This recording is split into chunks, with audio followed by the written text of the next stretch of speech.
আসসালামু আলাইকুম প্রিয় ভাই বোন, আশা করি তোমরা সকলে অনেক ভালো আছো। এটিও আশা করি তোমাদের পড়াশোনা অনেক ভালো চলছে। ইংলিশ ম্যাজিকের পক্ষ থেকে তোমাদের সকলকে স্বাগতম। আচ্ছা দেখো, আজকে আমাদের আলোচ্য বিষয় হচ্ছে রাইট ফর্ম অফ ভার্বস, অর্থাৎ ভার্বের যে রূপ রয়েছে পাঁচটি, এই পাঁচটি রূপ নিয়ে আলোচনা করবো। অর্থাৎ প্রেজেন্ট ফর্ম কখন বসবে, পাস্ট ফর্ম কখন বসবে, পাস্ট পার্টিসিপল কখন বসবে, প্রেজেন্ট পার্টিসিপল কখন হয়, কখন আবার ইনফিনিটিভ ফর্ম হবে, এটা নিয়ে হচ্ছে আমাদের আলোচ্য বিষয়। দেখো আজকে আমরা একটু আলাদাভাবে পড়ব, অর্থাৎ কিছু মজার সাথে সাথে পড়ব।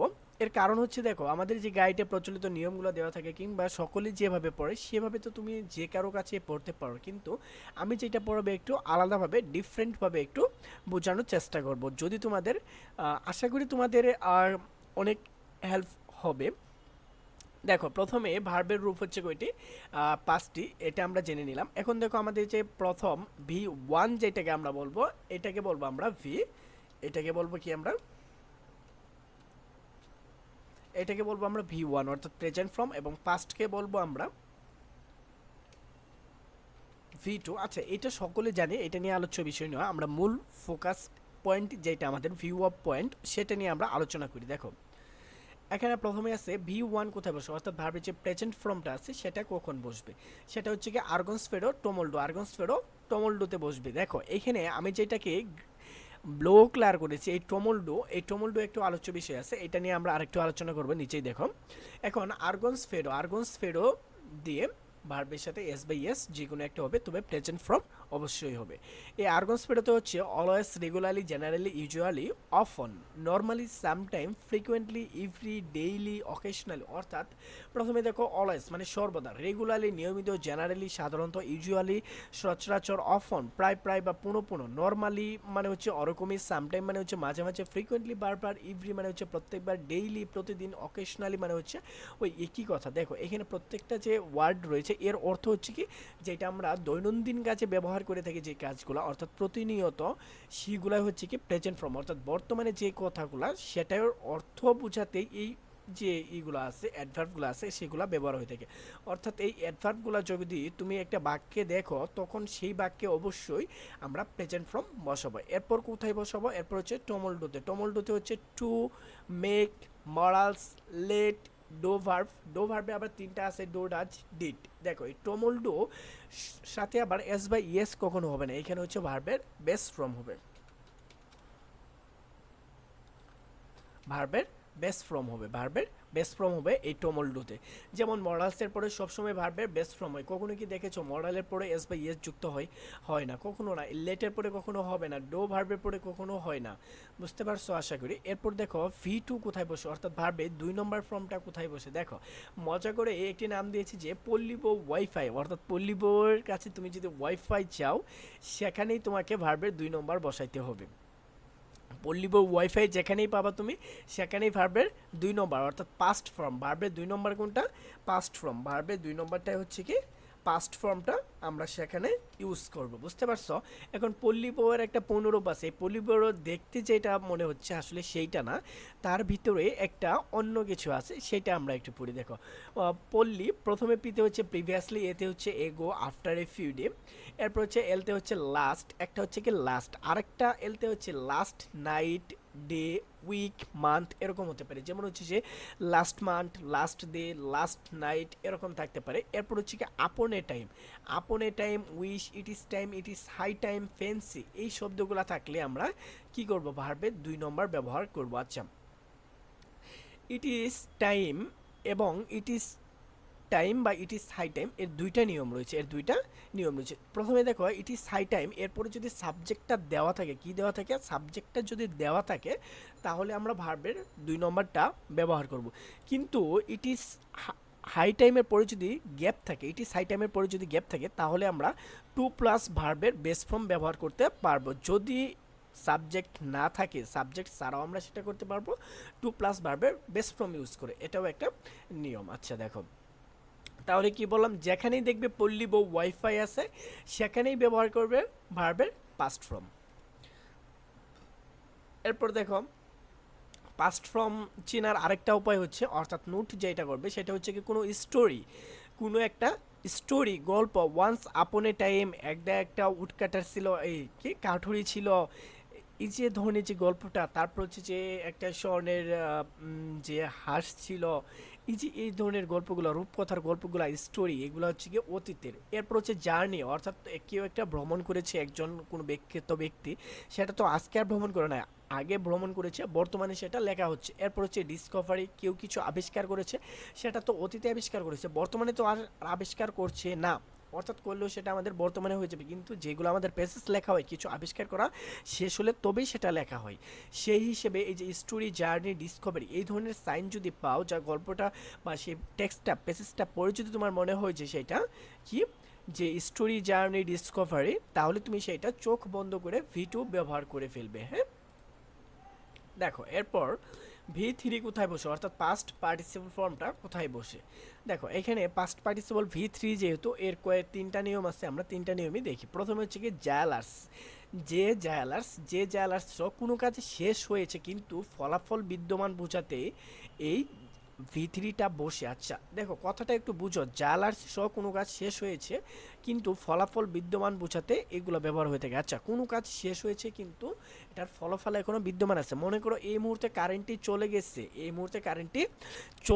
কিন্তু কারেন্ট চলে যাওয়ার পর যে একটা যে কি ফলাফল বা একটা রেজাল্ট, কারেন্ট চলে যাওয়ার ফলে যে একটা ইফেক্ট পড়বে আমাদের পরিবেশে, আমাদের সাথে, সেটা এখনো বিদ্যমান রয়েছে, অর্থাৎ সেটা এখনো প্রকাশ করা হচ্ছে না, অর্থাৎ কারেন্টটা মাত্র চলে গেছে। হ্যাঁ, এই যে এরকম কাজ, অর্থাৎ কোনো কাজ মাত্র শেষ হয়েছে, এই মাত্র একটি অ্যাক্সিডেন্ট হয়ে গেছে কিন্তু অ্যাক্সিডেন্টের পরবর্তী কাজগুলো এখনো হয়নি, তাহলে কি হয়েছে যে এই মুহূর্তে কিছু কাজ শেষ হয়েছে, সেই ক্ষেত্রে আমরা ব্যবহার করব এই V3। এই জায়ালার্সে হচ্ছে কি, জায়ালার্সে যেগুলো হচ্ছে যে জাস্ট, অর্থাৎ এইমাত্র, just now, already, yet, lately, ever, এইগুলা থাকলে আমরা কি ব্যবহার করব, V3 ব্যবহার করব। অর্থাৎ জাস্ট এইমাত্র, অর্থাৎ জাস্ট এইমাত্র সে এসেছে, অর্থাৎ এসে উপস্থিত হয়েছে। এরপর হচ্ছে কি জাস্ট নাও, অলরেডি, ইতিমধ্যে, ইয়েট মানে হচ্ছে তবুও, লেটলি মানে সম্প্রতি, ইভার এরকম, ইভার মানে হচ্ছে চিরতরে আছে। দেখো এরপর আরেকটা হচ্ছে H4B4। যদি কোথাও তুমি H4B4 পাও, চোখ বন্ধ করে সেখানে কি করবা, এই যে V3টা ইউজ করে দিবা, চোখ বন্ধ করে একদম। H4 তে হচ্ছে হ্যাভ, হ্যাজ, হ্যাড, হ্যাভিং, এবং B4 হচ্ছে বি, বেইং, বিন, মডালস প্লাস বি, অর্থাৎ এইগুলা থাকলে সবসময় তুমি এই V3 ব্যবহার করো, পাস্ট পার্টিসিপল। সরি, এটা পাস্ট পার্টিসিপল নয়, এটা হচ্ছে তোমার প্রেজেন্ট পার্টিসিপল, V3 হচ্ছে প্রেজেন্ট পার্টিসিপল। এরপর দেখো একটা নোটের বিষয়, সেটা হচ্ছে কি নট হচ্ছে অ্যাডভার্ব এবং নো হচ্ছে কি এডজেক্টিভ, নট হচ্ছে অ্যাডভার্ব, এগুলো একটু মনে রাখবে, এগুলো হচ্ছে আসলে বেসিক বিষয়, কনসেপ্টের বিষয়, এগুলো মনে রাখবে। এরপর দেখো V4 কোথায় বসে, অর্থাৎ ভার্বের সাথে আইএনজি কোথায় হয়, অর্থাৎ কখন আমরা ভার্বের সাথে আইএনজি করব, V4 বসাবো। হ্যাঁ, দেখো প্রথমে আছে কি, আমি দিছি ধানতির, কি দিয়েছি যে ধানতির যদি কোথাও পাও, তাহলে সেখানে একটা বি ভার্ব নিয়ে আইএনজি করে দিবা, অর্থাৎ সেটাকে আমরা কন্টিনিউয়াস করে নিব, সেটাকে আমরা প্রেজেন্ট কন্টিনিউয়াস করব, অর্থাৎ এইটাকে আমরা বলতেছি,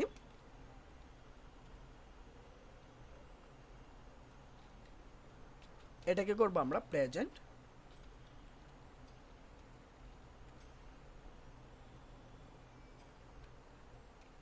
আচ্ছা, এটাকে আমরা করব প্রেজেন্ট কন্টিনিউয়াস টেন্স, অর্থাৎ একটা বি ভার্ব নিয়ে ভার্বের সাথে আইএনজি করে নিব। বি ভার্ব এখানে শুধুমাত্র প্রেজেন্টে যে তিনটা আছে, এম, এইচ, আর, এই তিনটা আমরা ব্যবহার করব। এখন ধানতিরে কি, ডিতে হচ্ছে ডে বাই ডে, অর্থাৎ দিনের পর দিন কোনো কিছু, অর্থাৎ দিনের পর দিন কোনো কিছু চলেই যাচ্ছে, অর্থাৎ কন্টিনিউয়াসলি হতেই যাচ্ছে, দিনের পর দিন সে আমাকে কষ্ট দিচ্ছে, দিনের পর দিন সে আমাকে সাহায্য করে যাচ্ছে, অর্থাৎ একটা কাজ শুরু হয়েছে, বর্তমানেও চলছে, সেটা হচ্ছে কি আমাদের এই প্রেজেন্ট কন্টিনিউয়াস টেন্সের কাজ। এরপর হচ্ছে এট প্রেজেন্ট, বর্তমানে, নাও, এখন, দ্য মুভমেন্ট, এই মুহূর্তে, অর্থাৎ ইনক্রিজিংলি, বৃদ্ধি পাচ্ছে কোনো কিছু প্রতিনিয়ত, র্যাপিডলি, রাইট নাও, এই মুহূর্তেই, এই শব্দগুলো থাকলে আমরা সেখানে V4 ব্যবহার করব, যেখানে আইএনজি হবে এবং আমরা একটা বি ভার্ব নেব। এরপর যেখানে আইএনজি হয় সেটা হচ্ছে কি সকল প্রিপোজিশনের পরে আইএনজি হয়, তবে একটু ব্যতিক্রম থাকে না সব সময়, এরকম হচ্ছে ব্যতিক্রম হচ্ছে কি উইথ এ VA2, অর্থাৎ এই যে দেখো এইখানে টু আছে, আমরা জানি টু এর পরে সবসময় কি বসে, টু এর পর ওই যে আমরা সেখানে পড়েছিলাম টোমোল্ডোর এখানে হচ্ছে কি টু, সেখানে বলেছিলাম যে টমোল্ডো, টু এর পরে কি হয়, টু এর পরে হচ্ছে কি ভার্বের প্রেজেন্ট ফর্ম হয়।